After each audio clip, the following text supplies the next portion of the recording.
पुत्रदा एकादशी व्रत कथा।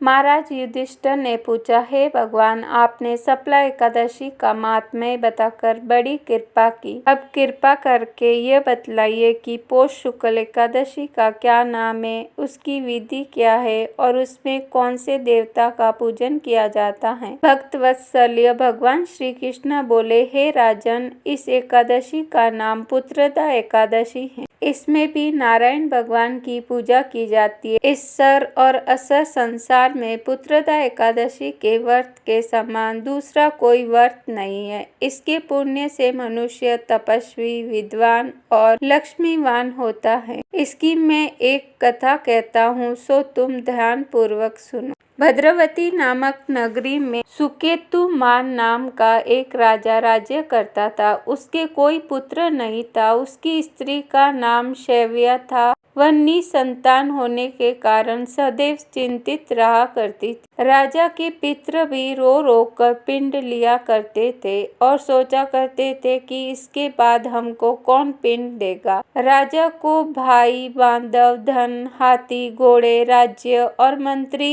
इन सब में से किसी से भी संतोष नहीं होता था। वह सदैव यही विचार करता था कि मेरे मरने के बाद मुझको कौन पिंडदान करेगा। बिना पुत्र के पितरों और देवताओं का ऋण मैं कैसे चुका पाऊंगा। जिस घर में पुत्र न हो उस घर में सदैव अंधेरा ही रहता है। इसलिए पुत्र उत्पत्ति के लिए प्रयत्न करना चाहिए। जिस मनुष्य ने पुत्र का मुख देखा है वह धन्य है। उसको इस लोक में यश और परलोक में शांति मिलती है, अर्थात उनके दोनों लोक सुधर जाते हैं। पूर्व जन्म के कर्म से ही इस जन्म में पुत्र, धन आदि प्राप्त होता है। राजा इसी प्रकार रात दिन चिंता में लगा रहता। एक समय तो राजा ने अपने शरीर को त्याग देने का निश्चय कर लिया, परंतु आत्मघात को महान पाप समझकर उसने ऐसा नहीं किया। एक दिन राजा ऐसा ही विचार करता हुआ अपने घोड़े पर चढ़कर वन में चल दिया तथा पक्षियों और वृक्षों को देखने लगा। उसने देखा कि वन में मृग, व्याघ्र, सुअर, सिंह, बंदर, सर्प आदि सब भ्रमण कर रहे हैं। हाथी अपने बच्चों और हथनियों के बीच घूम रहा। इस वन में कहीं तो गिद्धड़ अपने कर्कश स्वर में बोल रहे हैं, कहीं उल्लू ध्वनि कर रहे हैं। वन के दृश्य को देखकर राजा सोच विचार में लग गया।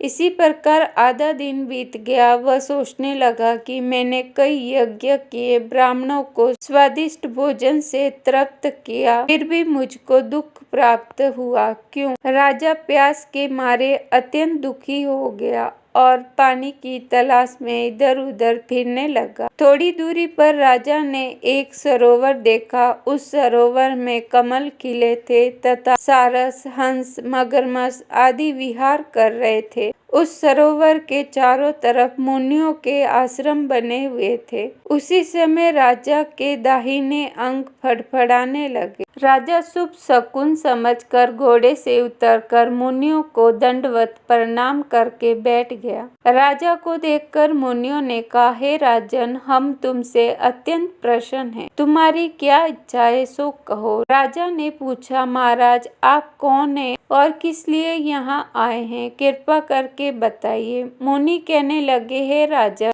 आज संतान देने वाली पुत्रदा एकादशी है। हम लोग विश्व देव हैं और इस सरोवर में स्नान करने के लिए आए हैं। यह सुनकर राजा कहने लगे कि महाराज, मेरे कोई संतान नहीं है। यदि आप मुझ पर प्रसन्न हैं तो एक पुत्र का वरदान दीजिए। मुनि बोले, हे राजन, आज पुत्रदा एकादशी है, आप अवश्य ही इसका व्रत करें। भगवान की कृपा से अवश्य ही आपके घर में पुत्र हो। मुनि के वचनों को सुनकर राजा ने उसी दिन एकादशी का व्रत किया और द्वादशी को उसका पारण किया। इसके बाद मुनियों को प्रणाम करके महल में वापस आ गए। कुछ समय बीतने के बाद रानी ने गर्भ धारण किया और 9 महीने के बाद उनके घर एक पुत्र हुआ। वह राजकुमार अत्यंत शूरवीर, यशस्वी और प्रजापालक हुआ। श्री कृष्ण बोले, हे राजन, पुत्र की प्राप्ति के लिए पुत्रदा एकादशी का व्रत करना चाहिए चाहिए। जो मनुष्य इस महात्म्य को पढ़ता या सुनता है उसे अंत में स्वर्ग की प्राप्ति होती है।